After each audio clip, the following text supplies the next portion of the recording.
এই মুহূর্তে আবহাওয়ার গুরুত্বপূর্ণ খবর। আবহাওয়াতে ভালোই কিন্তু ঠান্ডা চলছে, তবে এই ঠান্ডার মধ্যেই ঝঞ্ঝার উপদ্রব মাঝে মাঝে হবে এমনটা জানিয়েছে আবহাওয়া দপ্তর। পুরুলিয়ার তাপমাত্রা ইতিমধ্যে 8.5-এ পৌঁছেছে। দক্ষিণবঙ্গ সহ উত্তরবঙ্গের তাপমাত্রা কোথায় কেমন দাঁড়িয়েছে আমরা বলবো। এর পাশাপাশি কিছুটা ঘন কুয়াশা সতর্কতা ছিল উত্তরবঙ্গের জেলাগুলিতে, সেখানে কিছু কিছু মেঘলা আকাশ এবং ঘন কুয়াশা দেখা গেছে। এর পাশাপাশি উত্তর পশ্চিম ভারত সংলগ্ন মধ্য ভারতে যে ঘন কুয়াশা বলা হয়েছিল সেগুলো আমরা লক্ষ্য করতে পারছি।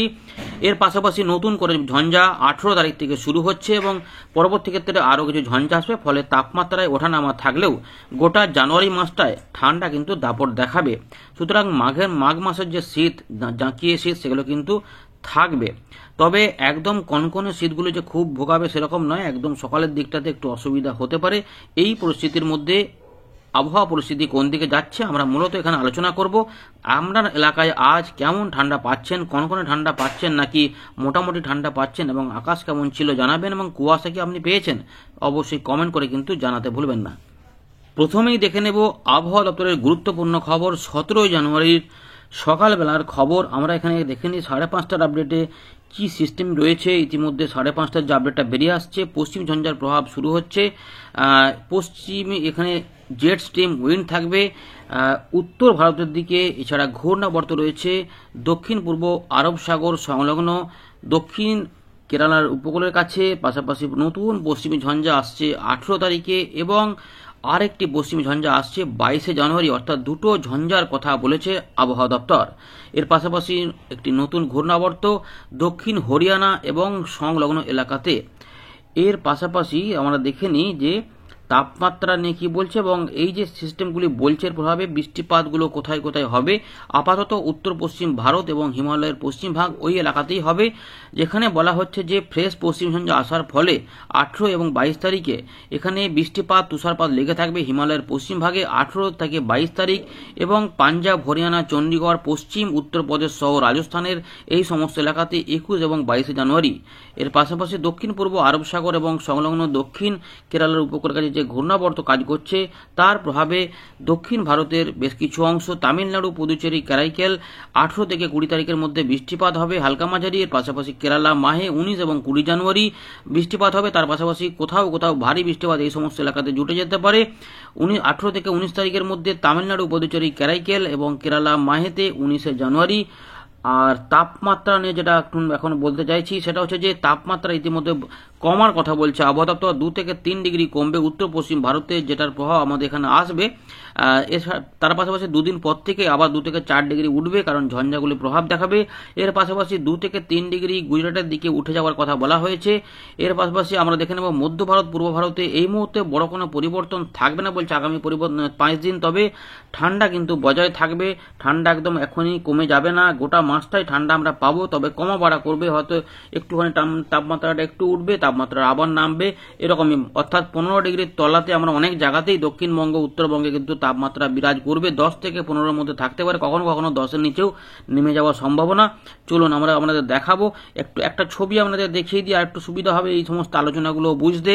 17 তারিখের যে আপডেট দেওয়া ছিল সেটা হচ্ছে যে উত্তর পশ্চিম ভারতে অরেঞ্জ অ্যালার্ট, যেখানে ঘন কুয়াশা পাশাপাশি এগুলো রয়েছে ঘন, এবং কোথাও কোথাও একটু শৈত্যপ্রবাহ খানিকটা টাইপের বা ওই কোল্ড ডে এগুলো রয়েছে। আর আমাদের উত্তরবঙ্গ, উত্তর পূর্ব ভারতের কিছু কিছু অংশে ঘন কুয়াশা সতর্কতা ছিল। সামান্য কিছু অংশে যদিও এই ঘূর্ণাবর্তের মেঘ কিছুটা যাওয়ার ফলে সেগুলো একটু বৃদ্ধি করেছিল, তবে দক্ষিণবঙ্গে ঝাপসা আকাশ একটু সামান্য থাকলেও খুব বেশি প্রভাব নেই, তবে রোদ মিলবে। এর পাশাপাশি উড়িষ্যা থেকে একটু ঘন কুয়াশা সতর্কতা ছিল। 18 তারিখটা একটু অল্প করে বলে দিই। 18 থেকে 19 তারিখ সকালে যেটা হবে উত্তর পশ্চিম ভারতে এই সমস্ত এলাকাতে ঘন কুয়াশা থাকতে পারে, এবং উত্তর পূর্ব ভারতের আসাম, মেঘালয়, মিজোরাম, মণিপুর, ত্রিপুরার এই অঞ্চলে কোথাও কোথাও হালকা মাঝারি কুয়াশা, পাশাপাশি 2-1 জায়গাতে একটু ঘন কুয়াশা হতে পারে। যদিও হালকা কুয়াশা এবং মাঝারি কুয়াশা উত্তরবঙ্গ থেকে দক্ষিণবঙ্গের কিছু কিছু অঞ্চলে থাকবে একদম সকালে, বেলা বাড়ার সঙ্গে সঙ্গে সেগুলো পরিষ্কারের দিকে যাবে এমন সম্ভাবনা থাকবে।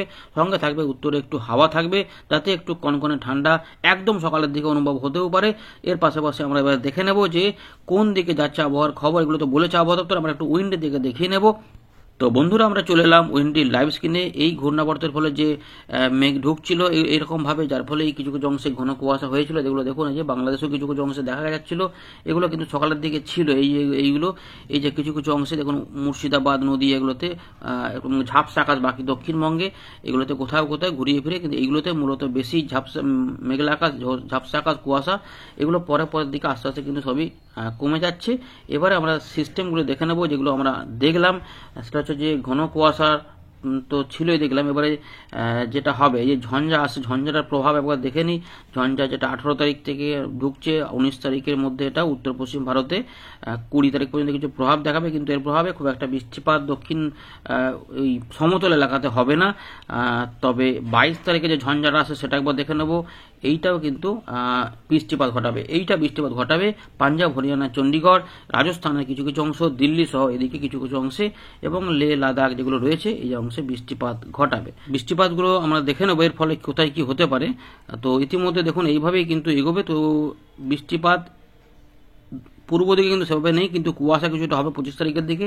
এরপরে আবার নতুন ঝঞ্ঝা আসছেন কি একবার দেখে নিই। নতুন কোনো ঝঞ্ঝার প্রভাব আপাতত বড়ভাবে কিছু দেখা যাচ্ছে না, অর্থাৎ দক্ষিণবঙ্গ কিন্তু এই মুহূর্তে আমরা কোনো বৃষ্টিপাতের খবর পাচ্ছি না। উত্তরবঙ্গেও সেভাবে দেখা যাচ্ছে না, শুধুমাত্র উত্তর পশ্চিম ভারতে কিছু অংশে দুটো ঝঞ্ঝার প্রভাবে, তার মধ্যে দ্বিতীয় ঝঞ্ঝার প্রভাবে কিছুটা হতে পারে। একটু বৃষ্টিপাতের মোডে ফেলে দেখবো আমরা। দেখুন বৃষ্টিপাত যেটা দেখতে পাচ্ছি এইভাবেই কিন্তু রয়েছে, এই যে এইভাবে 22 থেকে 23 এবং 24 কিছুটা হবে, বাকি অংশে কিন্তু আর নেই। এবার একটু দেখে নেব তাপমাত্রা কোথায় কেমন দাঁড়াচ্ছে। তো আমরা আলিপুরটা দেখাবো শেষের দিকে, একবার দেখে নিই এই মুহূর্তে যে শনিবারে 12 ধানবাদ এবং কলকাতা 15, খড়গপুর 14, একটু দেখে নিই। 19 তারিখের দিকে চলে যাচ্ছি 12, 16, 20 তারিখের দিকে 13, 14, আবার তাপমাত্রা কমবে। 21 তারিখের দিকে 13, 15 মধ্যে 13, 14 থাকছে। 22 তারিখে 13, 15 মধ্যে থাকবে। 23 তারিখে 13, 15, মোটামুটি একটা ঠান্ডা কিন্তু স্টেবল থাকবে, অর্থাৎ মোটামুটি একই রকম থাকবে। 24 তারিখের দিকে একটু তাপমাত্রা উঠতে পারে, 16, 17 দেখা যাচ্ছে এখানে। 24 তারিখ, 25 তারিখের দিকে তাপমাত্রা একটু উঠবে।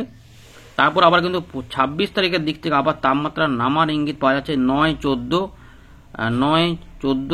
29 তারিখেও 9, 14, বৃহস্পতিবার 30 জানুয়ারি 11, 16 এবং 31 তারিখে 10, 15, মানে তার মানে সরস্বতী পূজার সময় তো আমরা ঠান্ডাটা কিন্তু পাবো বলেই মনে হচ্ছে। এবারে দেখে নেব যে 17 তারিখে সর্বনিম্ন তাপমাত্রা কোথায় কেমন মেজারমেন্ট করা হয়েছে। আলিপুর আবহাওয়া দপ্তর যেটা বলছে দেখুন 15 ডিগ্রি মতো পাওয়া যাচ্ছে আলিপুর দমদমের দিকে, উলিবাড়িয়া 11, ডায়মন্ড হারবার 14, মেদিনীপুর 13, দীঘা 13.7, কৃষ্ণনগর 11.4, বাঁকুড়া 12.4, শ্রীনিকেতন 11.6, বহরমপুর 11.6, সল্টলেক 16, ক্যানিং 15, কাঁথি হচ্ছে 11, হলদিয়া 15, মগড়া 14.5, কোথাও বেড়েছে আবার যে কলাইকোন্ডা যেটা অনেকটা কমে গেছিল সেটা কিন্তু একটু উঠেছে 14, বর্ধমান 12 রয়েছে, পানাগড় রয়েছে 12, আসানসোল 12.3, পুরুলিয়া 7 ছিল, হয়তো এটা 8.5 গেছে, একটু উঠেছে, কিন্তু ঠান্ডাটা রয়েছে বোঝাই যাচ্ছে। ব্যারাকপুর 14, ঝাড়গ্রাম 10, সিউড়ি 15, কল্যাণী 12.4, বসিরহাট 15.5, মালদা রয়েছে উত্তরবঙ্গে 14.2, দার্জিলিং 5.8, কোচবিহার 14, জলপাইগুড়ি 13.6, আলিপুরদুয়ার 10, কালাইগঞ্জ 13, কালিম্পং 9.5, বাগডোগরা 13.6, বালুরঘাট 11.6। ধন্যবাদ।